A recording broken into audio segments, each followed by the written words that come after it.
Next we move on to chapter 19, which is Maryam.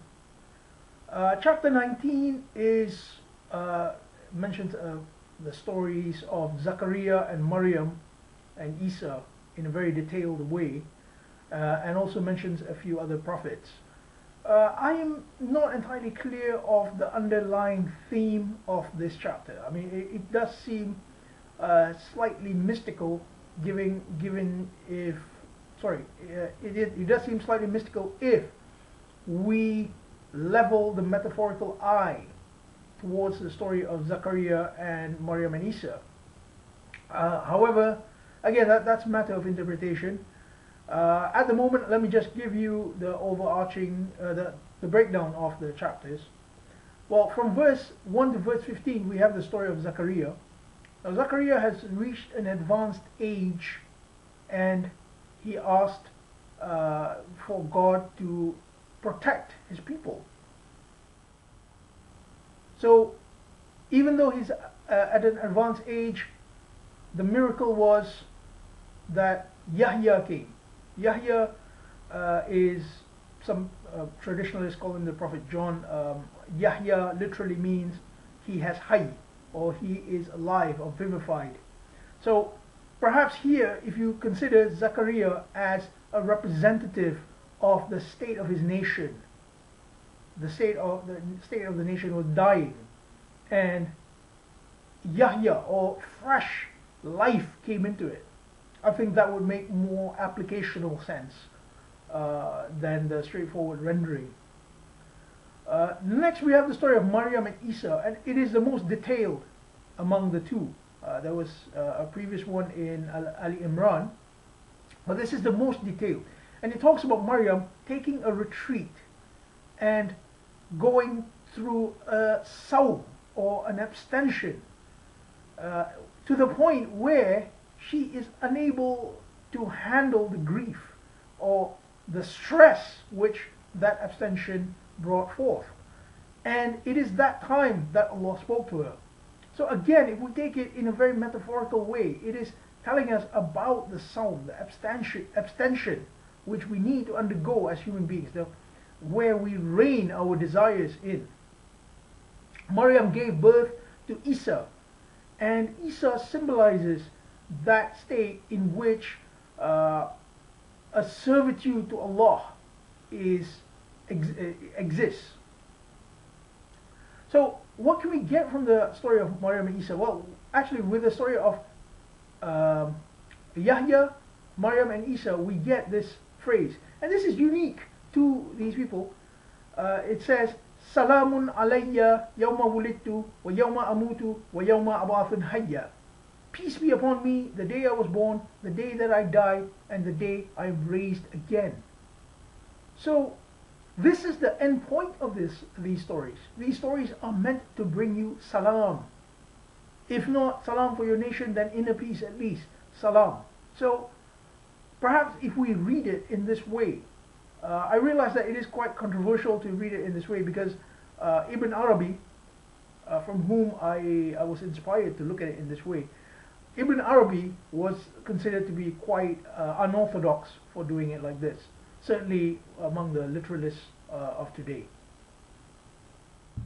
So next we have the stories of the prophets, such as Ibrahim, verses 41 to 49. He confronts his father, and at the end of the confrontation he says, Salamun alayka. So it shows that his father was the one building the idol, so that's quite major. Yet he can still say to him, Salamun alayka, peace be upon you, because they're still at peace, they're not at war. Yeah. So then the story of Musa, from verses 51 to 53. Then the story of Ismail, only in one verse, verse 54. Then the story of Idris, also not mentioned elsewhere, except I think chapter 21. Idris is said to be raised in the same way Isa was raised. So there we have a set of Quranic personalities which we need to emulate. I do feel that they contribute to the state of Zachariah, Maryam and Isa. Then verse 58 to 59 talk about those who had extreme emotions. I mean, they in their sujood, in their prostration to Allah, in their submission to Allah, they had tears. But the generation after them lost their salat. So there again we see what salat is. Salat is a state of emotional connectivity with Allah. These people, their generation after that lost their salat and followed their shahwat. So they had a certain lust which they followed, and they lost the spirituality which is mentioned in the early part of this chapter. Then it talks about the chapter ends, with the ahad, or the covenant. So Allah says no one will achieve shafa or intercession except those who have a covenant with Allah. What is the covenant with Allah? Well, if we look at the words covenant elsewhere, we can see that the covenant with Allah involves our actions, how we behave in the world, how we treat people. That's our covenant. That's the only thing which can save us. And you notice, this is verse 87, yeah? And verse 88 to 91 talks about Allah taking a walad. A walad does not necessarily mean son, but it could also mean favorite. So why is this walad mentioned right after verse 87? Well, to contrast. We cannot have a favorite of Allah interceding for us. We can only intercede for ourselves using our actions. So Allah actually says, do they say that Ar-Rahman takes a walad? And Allah shows his anger for such a statement. So there is no one who can replace our actions for our judgment.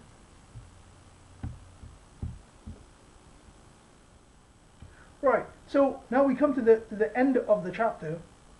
So it says now, فَإِنَّمَا يَسَّرْنَهُ بِلِسَانَكَ لِتُبَشِّرَ بِهِ الْمُتَّقِينَ وَيُنذِرَ بِهِ قَوْمًا مَالُودٍ.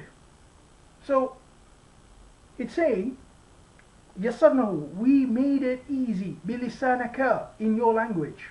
It's talking to all the readers now, on the level where the Quran is described as huwa. It's not actually, the word Quran is not actually there. وَيَسَّرْنَهُ. So the Quran is the who there. It's not said to be the Quran. On that level, Allah has made the Quran easy in the reader's language. So the reader may have an internal language which Allah makes the Quran easy to understand it. لِتُبَشِّرَ الْمُتَّقِينَ. It gives glad tidings to those who take guard. So those who are guarding themselves against all destructive forces, they will be gladdened by the meaning. And وَيُنذِرَ بِهِ قَوْمًا مَلُودًا. So to give warning to people who contend against this. So there you go. That's the gist of this chapter. Perhaps we can also take note that this chapter uses the word Ar-Rahman no less than 16 times. What is Ar-Rahman? Ar-Rahman is the quality of Allah, where his Rahm, his Rahmah is focused on the protection of his Abud. It is something which shows Allah's might and force, but in the Rahmah sense, in a protective womb-like sense. So this chapter has Ar-Rahman to the max, 16 times. So why is this the case? Perhaps it shows that the Rahmaniyah aspect of Allah is what we're accessing with the story of Zakaria and the story of Maryam and Isa. The other stories perhaps augment the applications of these stories.